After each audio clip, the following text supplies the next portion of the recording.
Halo Bapak Ibu Saudara yang dikasihi Tuhan, seluruh jemaat GKI yang ada di Solo ini, kita berjumpa lagi dan marilah kita berdoa.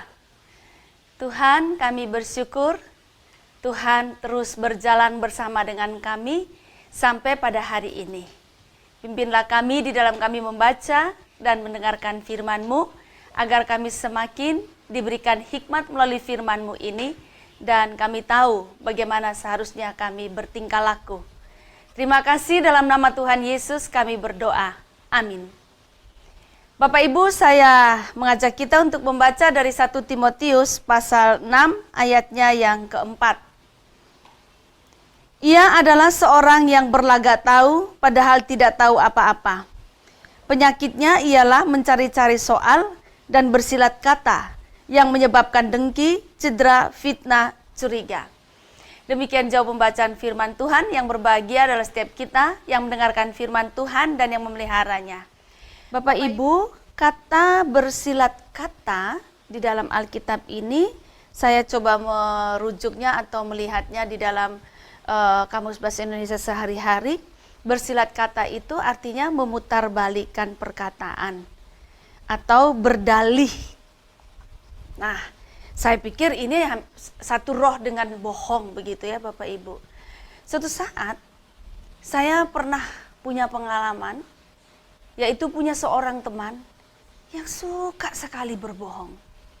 Dan ketika dia berbohong itu, dia tidak merasa bahwa berbohong itu adalah dosa. Hampir banyak hal itu dia bohong. Sampai suatu saat saya putus asa bergaul dengan teman saya ini.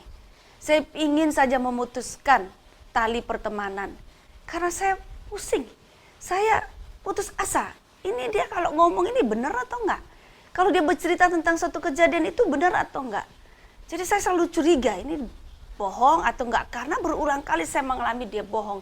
Dan itu sungguh menjengkelkan, mengecewakan, bahkan menyakitkan.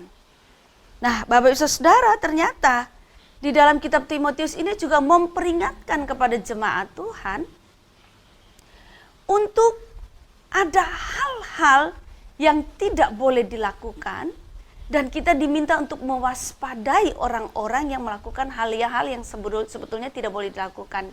Contoh, yaitu orang yang suka bersilat kata itu, yaitu memutarbalikan perkataan atau berdalih. Orang seperti ini sudah kedapatan bahwa dia berbohong atau apa yang dia katakan itu tidak betul.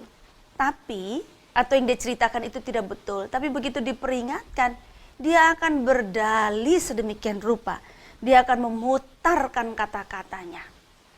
Nah, orang-orang seperti ini yang suka bersilat kata ini, memutar balik perkataan, berdalih, bisa membawa kedengkian, bisa membuat orang jadi dengki kepadanya.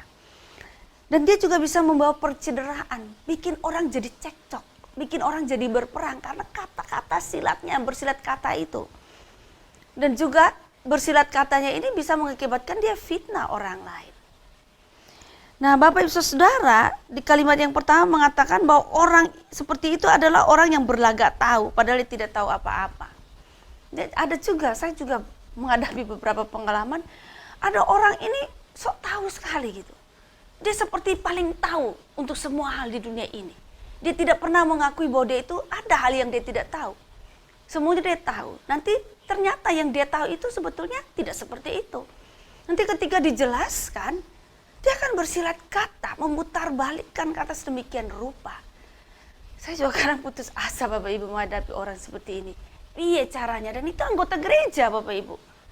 Nah, jadi dengan demikian saya sangat maklum kenapa di kitab Timotius ini diperingatkan bahwa ada orang-orang seperti itu dan kita harus mewaspadainya. Dan Bapak Ibu yang dikasihi Tuhan Yesus Kristus, sebetulnya sebagai orang Kristen kita diminta itu untuk apa adanya.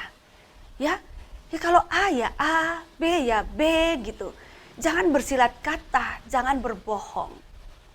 Kalau benar ya benar, kalau salah ya salah, kalau tidak tahu ya tidak tahu, kalau tahu ya tahu. Kalau belum mengerjakan, katakanlah belum mengerjakan. Kalau sudah mengerjakan, ya sudah mengerjakan. Apa adanya saja, begitu. Tidak usah kita bersilat kata dan seterusnya.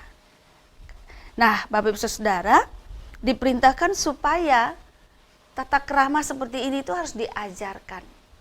Ajarkan, nasihatkan kepada semua orang, ya, bahwa kita perlu menjadi orang apa adanya.